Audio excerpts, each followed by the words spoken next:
Epístola de Paulo aos Colossenses, capítulo de número 1, a partir do versículo de número 13.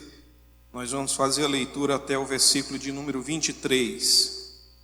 Diz assim a palavra do Senhor: Ele nos tirou da potestade das trevas e nos transportou para o reino do Filho do seu amor, em quem temos a redenção pelo seu sangue, a saber, a remissão dos pecados, o qual é a imagem do Deus invisível, primogênito de toda a criação, porque nele foram criadas todas as coisas que há nos céus e na terra, visíveis e invisíveis, sejam tronos, sejam dominações, sejam principados, sejam potestades, tudo foi criado por ele e para ele.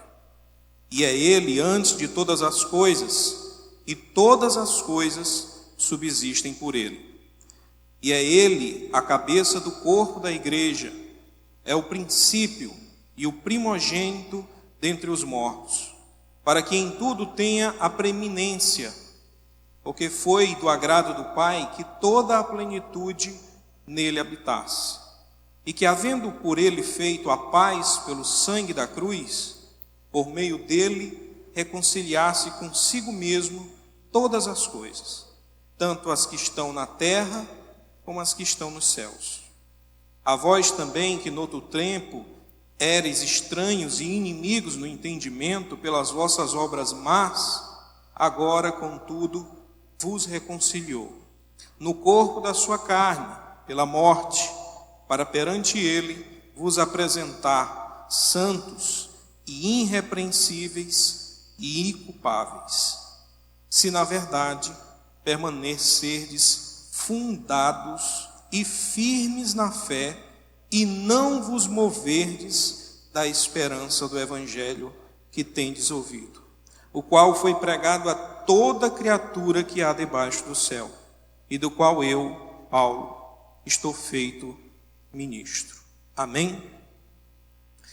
Meus queridos irmãos, nessa noite, como já foi lido, como já foi dito, nós estamos num memorial. E para aqueles irmãos que já vieram aqui na terça-feira, na última terça-feira que eu estive ministrando, a gente falava sobre o batismo e falávamos também da simbologia e do significado importante da ceia do Senhor para a nossa vida. A ceia do Senhor é um memorial porque foi Jesus que estabeleceu ela como um memorial. Quando ele disse que todas as vezes que nós comermos desse pão, bebermos desse suco da videira, todas as vezes que fizermos isso, devemos fazer em memória dele. Fazer isso em memória de mim, foi o que ele estabeleceu. De modo que a ceia do Senhor é um memorial. E o que é um memorial? Um memorial é trazer a memória, trazer a lembrança, é guardar na memória. Mas o que devemos guardar na memória? Nessa noite eu quero fazer uma explanação com o texto de Colossenses, para falar aqui de algumas coisas que nós devemos manter na memória, todas as vezes que nós estivermos reunidos na ceia do Senhor, todas as vezes que nós estivermos participando da ceia do Senhor, eu gostaria que você tivesse na sua memória essas informações que a gente vai tratar nessa noite. A primeira informação, ou a primeira coisa que nós deveríamos guardar na memória é o que Deus fez por nós, em nós. A primeira coisa que nós devemos guardar na memória é a obra de Deus na nossa vida e por meio da nossa vida. O versículo de número 13 começa Paulo dizendo que ele nos tirou da potestade das trevas e nos transportou para o reino do Filho do seu amor, em que temos a redenção pelo seu sangue, a saber, a remissão dos pecados. E aqui nós temos um resumo da obra de Deus na nossa vida, em nosso favor. A primeira coisa que Deus nos fez, ou que nós devemos manter na memória, é a ação que Deus teve de nos tirar das trevas. Essa ação de nos tirar das trevas quer dizer que Ele nos libertou da ação, do poder e da autoridade que o inimigo tinha contra as nossas vidas. A palavra de Deus nos ensina que todos nós pecamos e ficamos perdidos, como ovelhas que não têm um pasto e nem um pastor. Andávamos nas trevas, mas a palavra de Deus disse que um belo dia a luz resplandeceu, e essa luz veio para dissipar todas as trevas. Essa luz, ela não é fornecida por mãos humanas. Essa luz, ela não é resultado de um processo químico e nem de uma hidroelétrica ou coisa parecida. Essa luz, ela emana da própria pessoa de Jesus Cristo, que é a luz do mundo, aquela que vem para iluminar e dissipar todas as trevas. A primeira ação de Deus na nossa vida foi nos libertar do império das trevas. A Bíblia diz que nós estávamos escravos, cativos, presos, num ambiente de escuridão, de trevas profundas. Mas o Senhor, Ele tem o poder de nos tirar dessas trevas. E Ele nos tirou dessas trevas.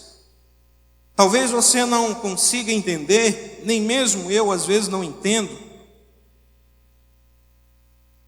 o quanto isso é importante. Mas tente imaginar uma pessoa que nasceu desprovida da visão. E essa pessoa nunca viu a luz do sol, ou nunca viu a cor dos olhos da sua própria mãe. Essa pessoa, fisicamente, ela vive em trevas. Quando a palavra de Deus diz que nós vivíamos em trevas, é essa visão que a palavra de Deus quer nos transmitir, que nós estávamos cegos, encobertos de uma treva tão densa, tão difícil de se enxergar, que de maneira nenhuma nós poderíamos sair dela. Mas aprove a Deus, pela sua infinita misericórdia, nos tirar dessas trevas. E como é que essas trevas agiam na nossa vida? Efésios capítulo de número 2, a partir do versículo de número 1, ele diz: E vos vivificou, estando vós mortos em ofensas e pecado, em que noutro tempo andaste segundo o curso deste mundo, segundo o príncipe da potestade do ar, do espírito que agora opera nos filhos da desobediência, entre os quais todos nós também antes andávamos nos desejos da nossa carne, fazendo a vontade da carne e dos pensamentos, e éramos por natureza filhos da ira, como os outros também. As trevas que havia sobre nós eram essas trevas que aos nossos olhos parecia luz, porque como o texto diz, nós vivíamos segundo as obras da nossa própria natureza, da nossa carne, fazendo a nossa vontade. E deixa eu te dizer uma coisa, não tem coisa pior no mundo do que o homem seguir o seu próprio coração. Porque a palavra de Deus diz que enganoso é o coração do homem mais do que todas as coisas. Há caminhos que para o homem parecem bons, mas que no fim são caminhos de morte. Há caminhos que podem até nos dar desejo, prazer momentâneo, mas o preço é muito alto. A palavra de Deus diz que o maior castigo que Deus pode dar ao homem é abandonar o homem à sua própria vontade. Está lá em Romanos, que ele, para castigar aqueles que foram rebeldes, ele os entregou à sua própria vontade.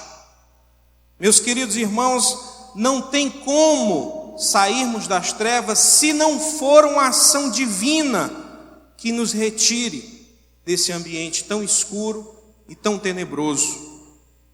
A palavra de Deus diz também em Colossenses capítulo 2, versículo 15, que despojando os principados e potestades, os expôs publicamente, e deles triunfou em si mesmo.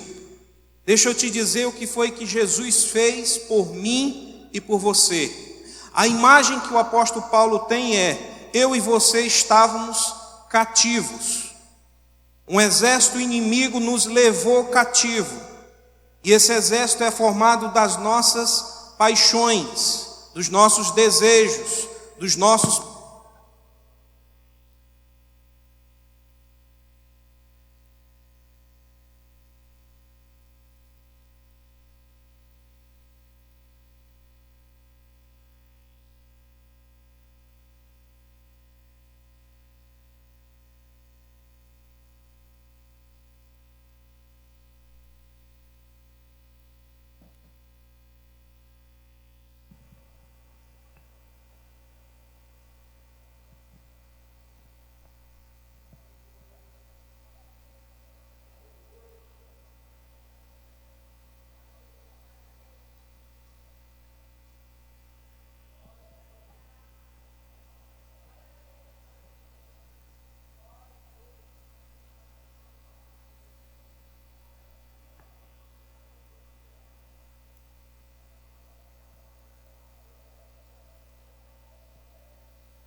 Oi, som.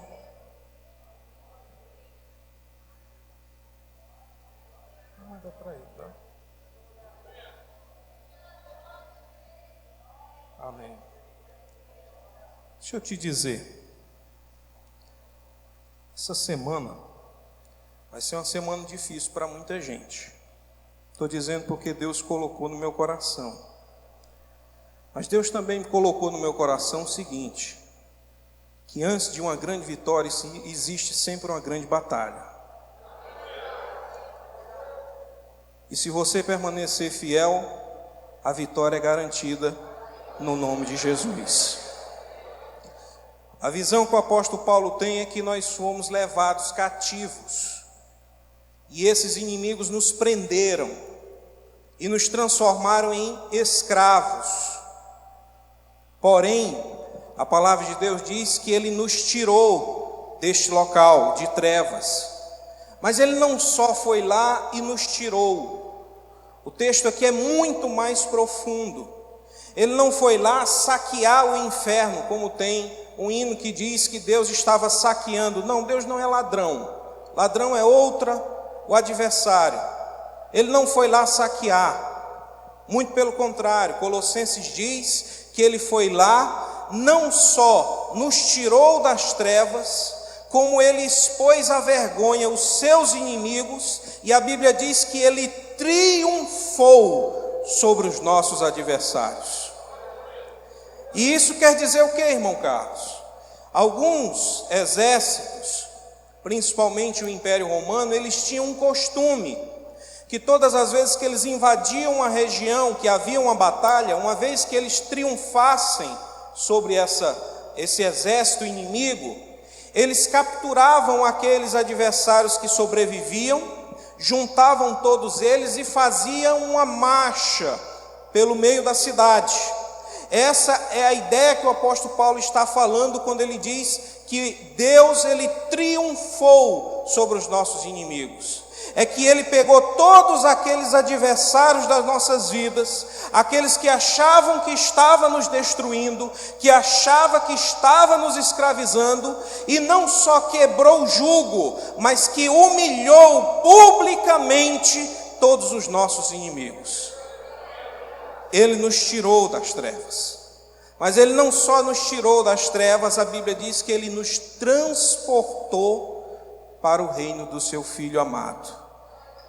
E a palavra aqui que Ele usa para transportar é a ideia de migração. Por quê? Porque não bastara o Senhor ter tirado.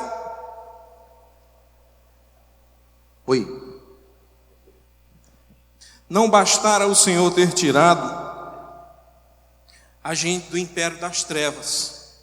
Nós éramos escravos, mas o Senhor quebrou o jugo de escravidão. Só que agora nós estamos ainda no meio do caminho.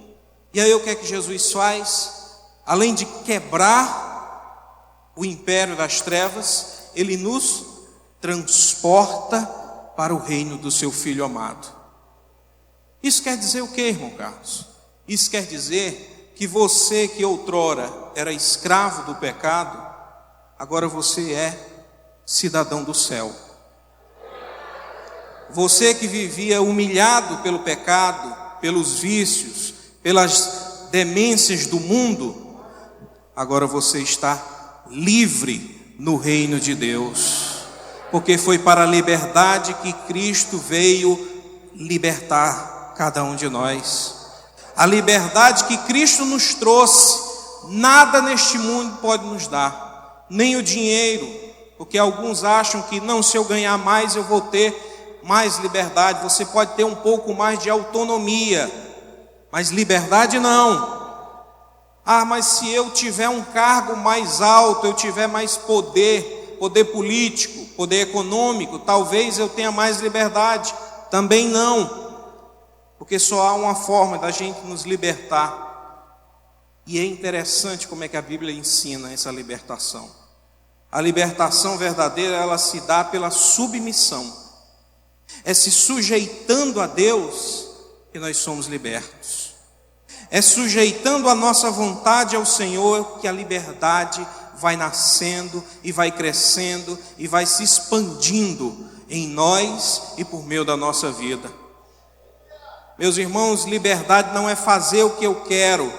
Liberdade é sujeitar-se à vontade daquele que tem a vontade boa, perfeita e agradável.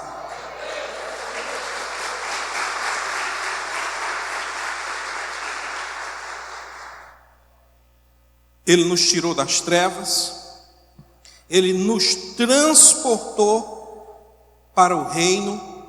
E como diz a palavra em 1 Pedro capítulo 2, versículo 9 e 10, mas vós sois geração eleita, sacerdócio real, a nação santa, o povo adquirido, para que anuncieis a virtude daquele que vos chamou das trevas para a sua maravilhosa luz.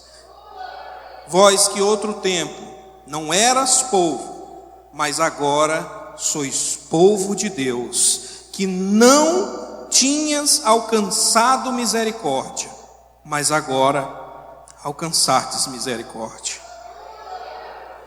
A Bíblia diz aqui também que Ele não só nos tirou das trevas, Ele nos transportou para o seu reino, e o seu reino é o reino de justiça, é o reino de paz, é o reino de equidade, e nesse reino Ele também nos redimiu. E o que quer dizer isso, irmão Carlos? Ele nos salvou não só do inimigo, nos salvou de nós mesmos, porque Ele perdoou aquilo que nos afastava de Deus, Ele perdoou os nossos pecados. Todos nós, em algum momento, pecamos contra Deus, pecamos e o ofendemos, e a Bíblia diz que nós, por isso, éramos inimigos de Deus, mas o Senhor te perdoou e lançou no mar do esquecimento todo o pecado que você tinha feito, de modo que ninguém pode resgatar aquilo que Deus já perdoou, nem o inimigo da sua alma, nem o teu adversário mais próximo, nem aquelas pessoas que estão te observando. Nenhuma condenação há para aqueles que estão em Cristo Jesus e que não andam segundo a carne, mas segundo o Espírito de Deus. Ele nos perdoou. Colossenses capítulo 2, verso 14, ele diz que a cédula de dívida que era contra nós, ela foi rasgada e encravada na cruz do Calvário, para que todos pudessem ver que aquela promissória, aquela nota de dívida que nós tínhamos, foi paga, não por dinheiro, não por ouro, não por prata, mas pelo sangue precioso de Cristo Jesus. A primeira coisa que nós devemos guardar na memória é a obra de Deus, é o que Deus fez por nós, mas também devemos guardar na memória quem é Cristo. Versículos 15 em diante diz o seguinte: o qual é a imagem do Deus invisível, o primogênito de toda a criação, porque nele foram criadas todas as coisas que há nos céus e na terra, visíveis e invisíveis, sejam tronos, sejam dominações, sejam principados, sejam potestades, tudo foi criado por ele e para ele. E ele é antes de todas as coisas, e todas as coisas subsistem por ele. Segunda coisa que nós temos que guardar na memória, irmãos, é quem é Cristo. E Cristo, primeira coisa que a palavra nos ensina, é a imagem de Deus. Mas não confunda. Quando a palavra de Deus diz que ele é a imagem de Deus, do Deus invisível, é porque a palavra também diz, lá em João capítulo 1, versículo 18, que ninguém nunca viu a Deus. Ninguém nunca viu a Deus.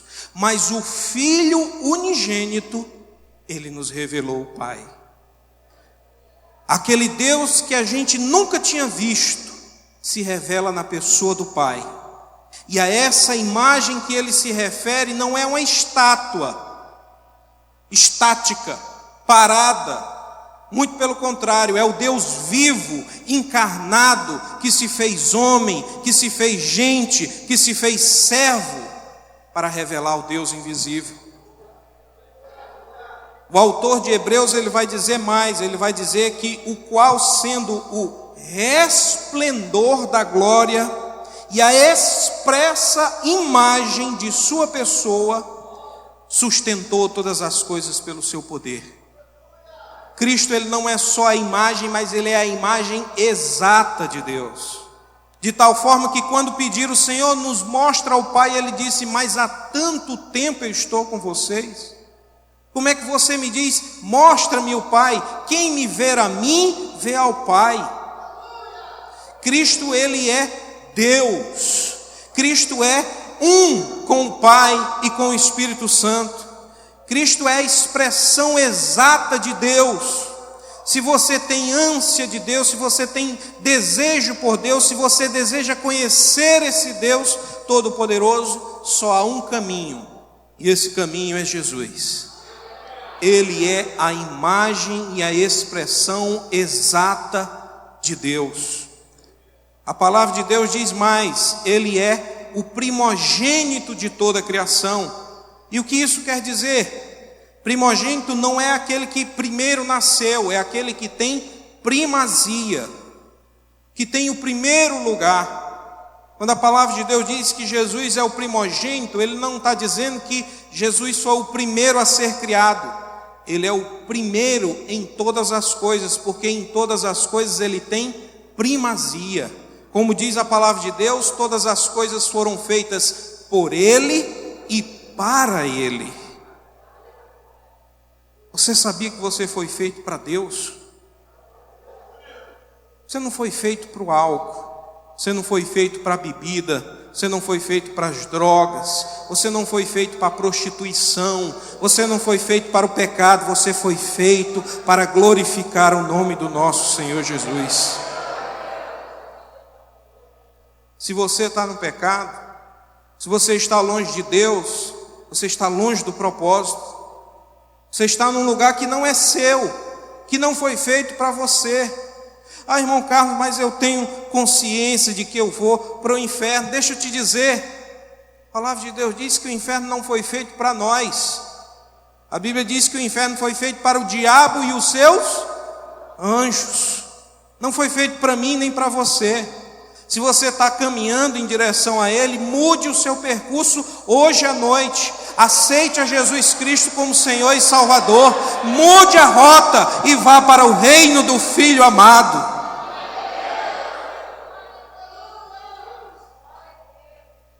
Se temos que guardar a obra de Deus, também temos que guardar quem é Jesus. Ele é o Deus invisível, a expressão exata. Ele também é aquele que tem primazia em todas as coisas. Porque em 1 Coríntios capítulo 15, versículo 20, ele diz: mas agora Cristo ressuscitou dos mortos e foi feito as primícias dos que dormem.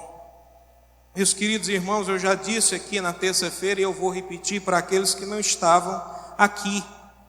Essa ceia, ela é um memorial porque primeiro nós lembramos da morte de Cristo. E o que é que a morte de Cristo nos comunica? Ela nos comunica que o sacrifício perfeito de Cristo garante o perdão dos pecados. Mas se Cristo tivesse morrido, mas não tivesse ressuscitado, o apóstolo Paulo também diz que vã seria a nossa fé. E mais ainda, inútil seria a nossa pregação. Mas há um diferencial. Aqui nós não lembramos apenas da morte, mas lembramos também da ressurreição de Cristo.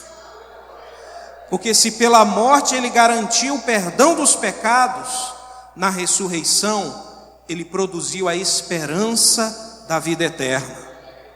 Na morte nós temos o perdão, e na ressurreição a garantia de que nós vamos um dia morar no céu, de que tudo isso um dia vai passar, e de que um dia nós vamos estar na presença gloriosa do nosso Senhor Jesus Cristo. A palavra de Deus também diz que além dele ser a expressão exata do Deus invisível, além dele ter primazia, a Bíblia diz também que ele é o cabeça da igreja. Cabeça da igreja. E o que isso quer dizer? Versículo 18. E é ele a cabeça do corpo da igreja. É o princípio e o primogênito dentre os mortos, para que em tudo tenha preeminência. Porque foi do agrado do Pai que toda a plenitude nele habitasse. Qual é a função da cabeça? Qual é a função da cabeça dentro do corpo? Parte do corpo. Primeiro, alimentar todo o corpo, no sentido de mandar todas as informações. Você não consegue ver, nem perceber isso, mas enquanto você está aqui ouvindo, ou praticando uma outra atividade, existem informações compartilhadas em todos os membros do seu corpo, que atuam neles, e eles praticam coisas que nem você tem a ciência do que está acontecendo.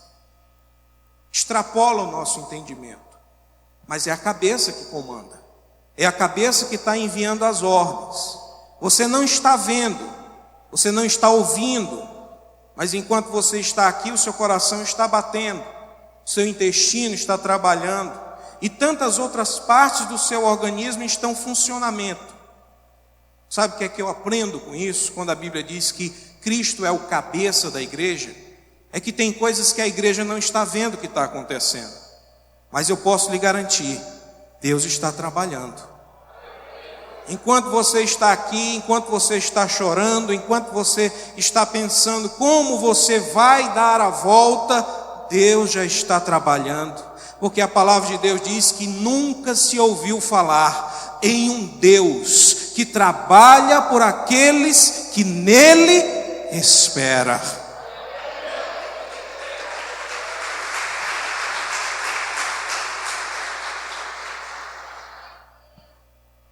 Quieta teu coração, meu irmão. Deus está trabalhando.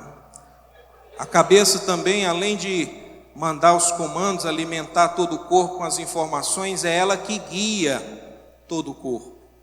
É ela que dá as diretrizes.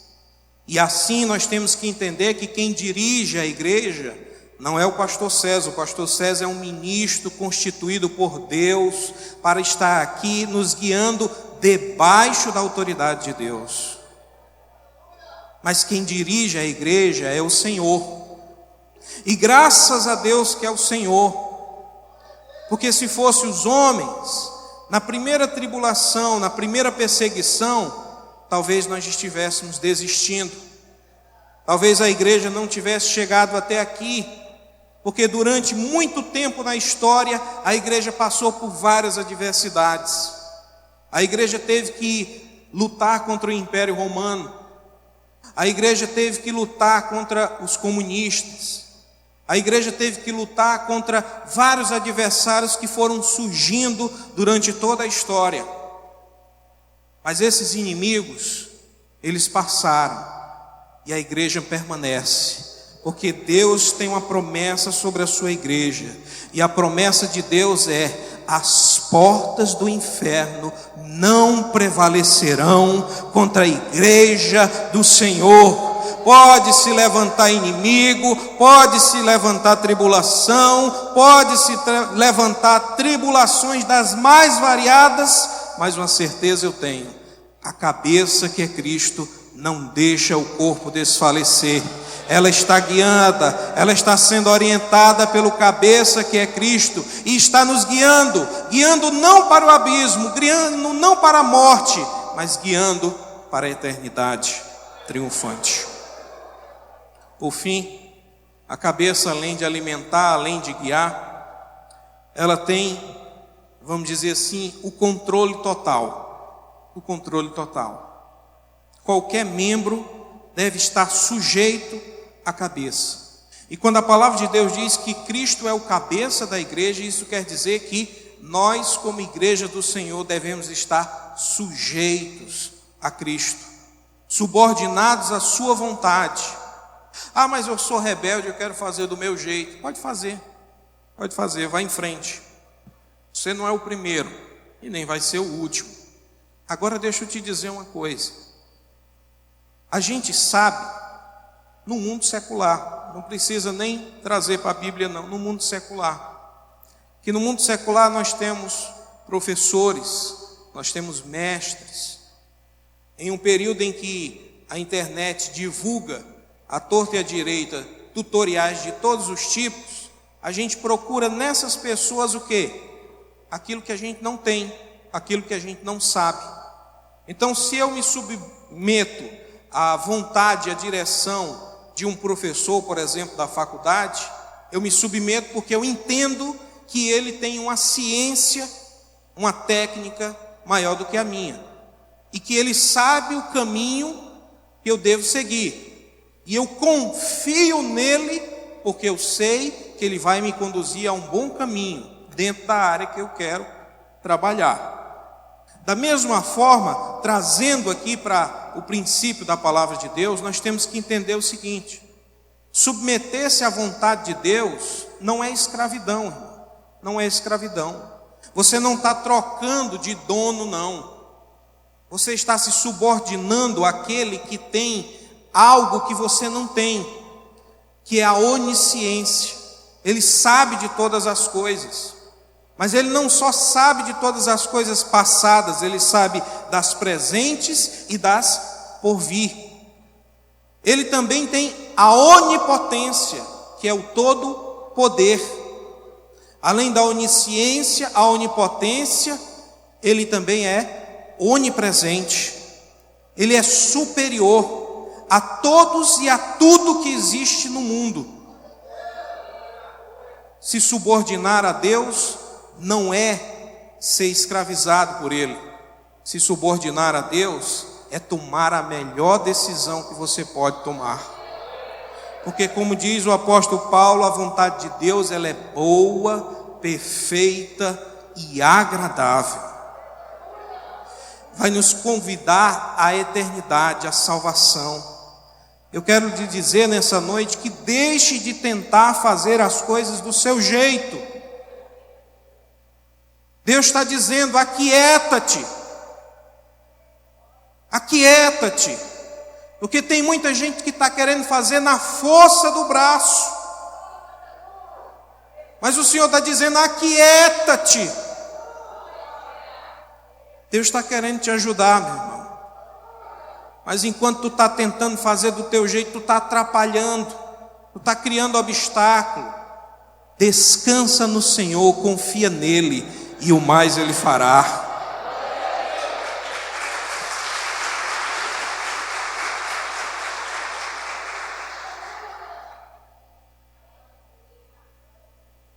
Terceiro ponto que devemos trazer à memória: a obra de Deus, a pessoa de Cristo e o que Cristo fez por nós.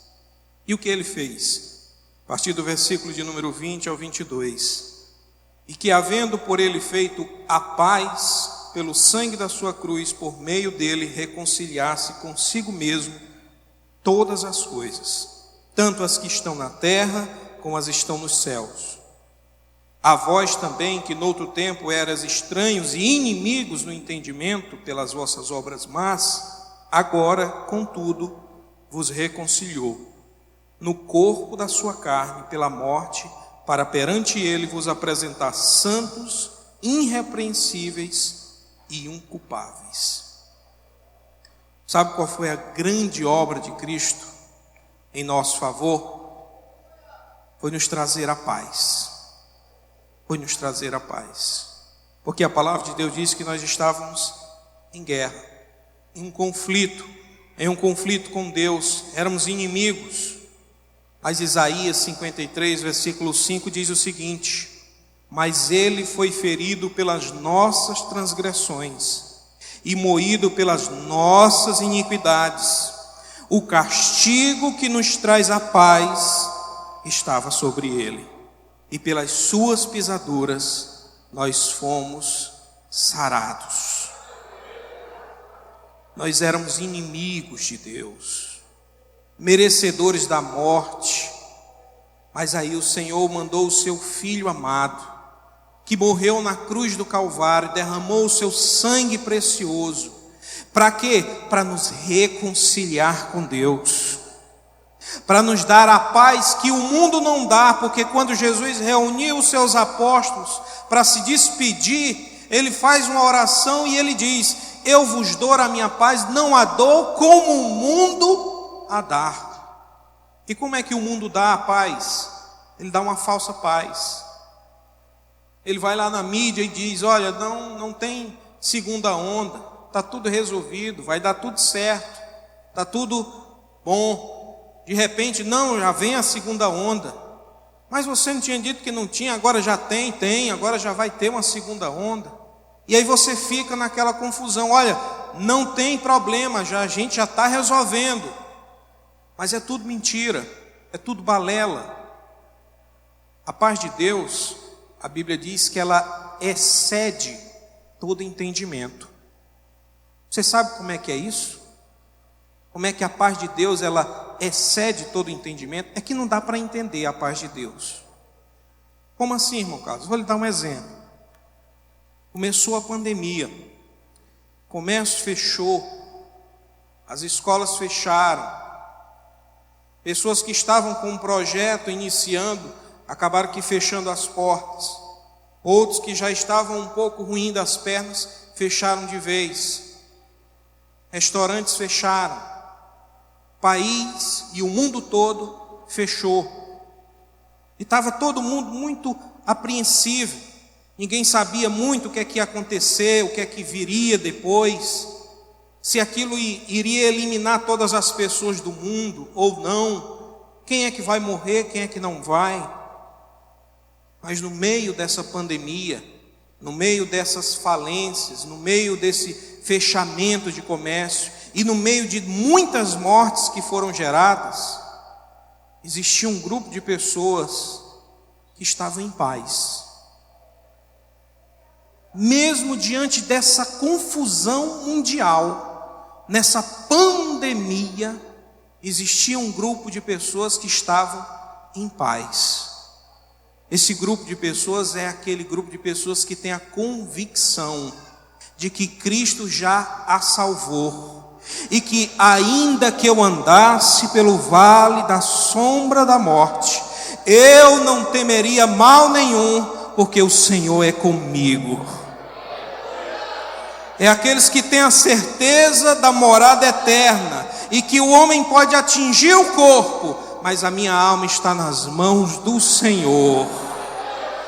Era um grupo de povo, é um povo reunido, uma unidade que no meio dessa atividade toda, essas dificuldades todas, tinham uma certeza: elas eram ovelhas de um pastor. E esse pastor não é qualquer pastor, este é o bom pastor, e as ovelhas estão nas mãos dele, e a Bíblia diz que ninguém as arrebatará. Essas são pessoas que confiavam no Senhor, e como um monte de Sião, que não se abala, mas permanece para sempre, elas estavam em paz. A paz que excede todo entendimento é isso, irmão.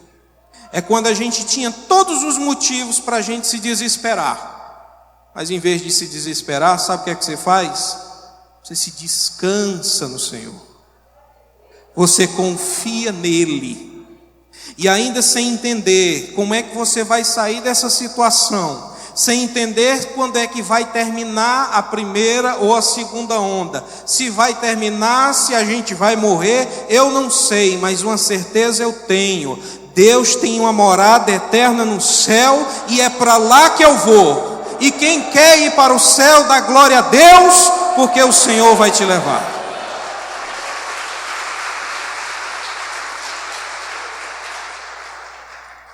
Ele nos deu paz, e nos reconciliou, porque todos pecaram. Romanos capítulo 3, versículo 23 e 24, todos pecaram e destituídos estão da glória de Deus, sendo justificados gratuitamente pela sua graça e pela redenção que há em Cristo Jesus. Jesus nos deu paz, Jesus nos reconciliou e Jesus nos justificou. O que isso quer dizer? Que eu, por natureza, sou um pecador. Que eu, por natureza, eu procuro pecar. É prazeroso para mim pecar. Eu gosto do pecado, por natureza. Então, Deus não podia me chamar de justo, sendo eu injusto. Então o que foi que ele fez? Ele envia o seu filho. O seu filho atende ao sacrifício perfeito. E pela justiça de Cristo é que nós somos justificados. Ele está nos imputando a sua justiça. Cristo conquistou a justiça, ele é justo e nos imputou, nos outorgou essa justiça. De modo que quando Deus olha do céu para o povo dele, ele não vê homens e mulheres pecadores, mas homens e mulheres que foram lavados e remidos pelo sangue do Cordeiro. Você foi justificado. Você foi justificado. Para finalizar, nós temos que lembrar, fazer memória da obra de Deus, de quem é Cristo, do que Ele fez. E quarto e último, nós temos que nos lembrar do que nós devemos fazer. E o que é que nós devemos fazer, irmão Carlos? Diante de tudo isso, Paulo diz uma única coisa: se, conjunção aí, adversativa, se, na verdade, permanecerdes fundados e firmes na fé, e não vos moverdes da esperança do evangelho que tendes ouvido. Isso tudo aqui vai ser verdade, se, somente se, permanecermos fundados e firmes na verdade, na fé, e não nos mover da esperança. O que é que Jesus está dizendo para a gente encerrar? Uma coisa muito simples, irmãos. Uma coisa muito simples para a nossa vida, mas muito importante para que a gente guarde no coração. Quero lhe convidar já a ficar de pé para a gente encerrar.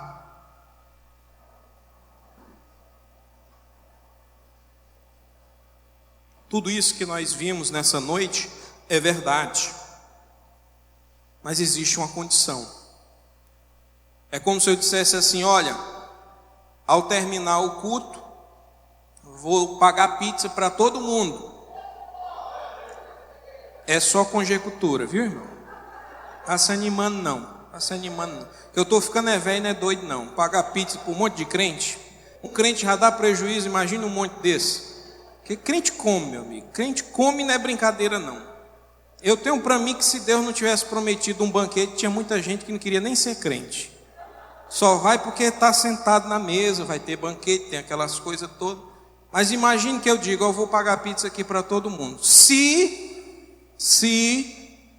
vocês forem comigo até a Nhoquilu.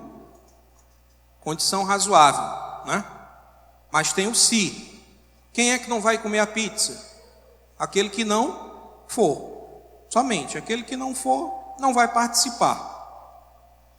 A palavra de Deus está dizendo o seguinte: todas essas coisas, elas podem ser sua. Tudo isso pode ser verdade na sua vida hoje. Você pode sair daqui remido, lavado, perdoado pelo Senhor Jesus, com a certeza da salvação, com a paz de Cristo no seu coração, se você ficar firme na fé e não se mover da esperança. Essa é a condição. Deus está pedindo uma coisa muito simples: permaneça, fique firme. Por isso que eu lhe disse aqui no começo que o Senhor colocou no meu coração que muitos irmãos vão passar por momentos difíceis esses dias, essa semana. Mas a palavra do Senhor para nós é: fique firme, não perca a esperança, aguente, vai doer, você vai sofrer, mas se você permanecer, a vitória é maior. Porque a palavra de Deus diz que nós não podemos comparar essa leve e momentânea tribulação com o peso da glória que há de ser revelado.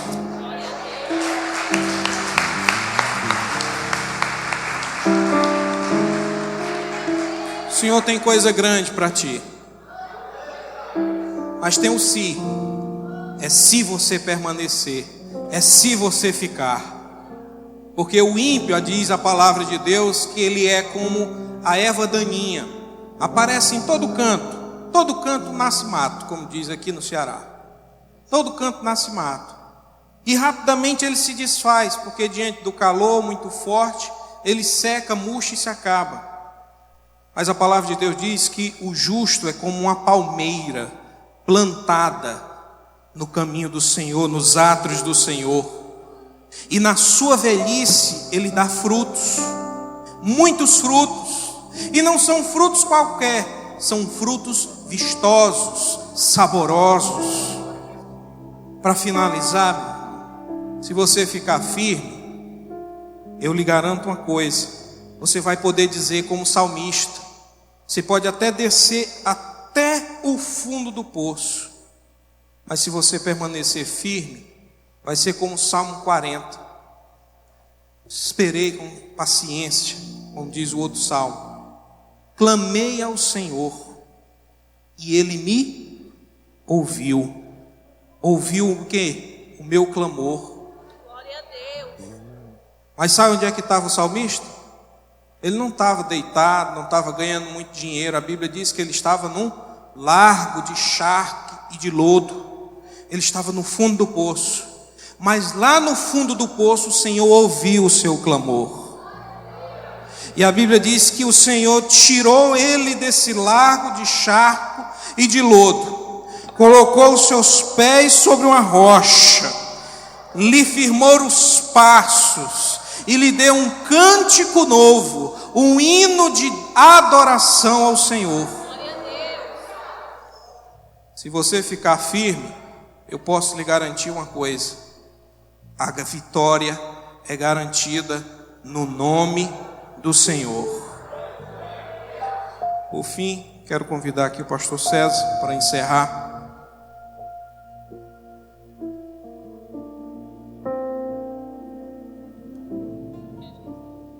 E lhe dizer: esse é o memorial. Esse é o memorial de Cristo. Quando nós nos reunimos aqui, não é para chorar pela morte de Cristo, é para nos jubilarmos, nos alegrarmos, para nos festejarmos pela vitória que o Senhor nos garantiu na cruz do Calvário. Esse é o memorial de Cristo. Eu agradeço a oportunidade.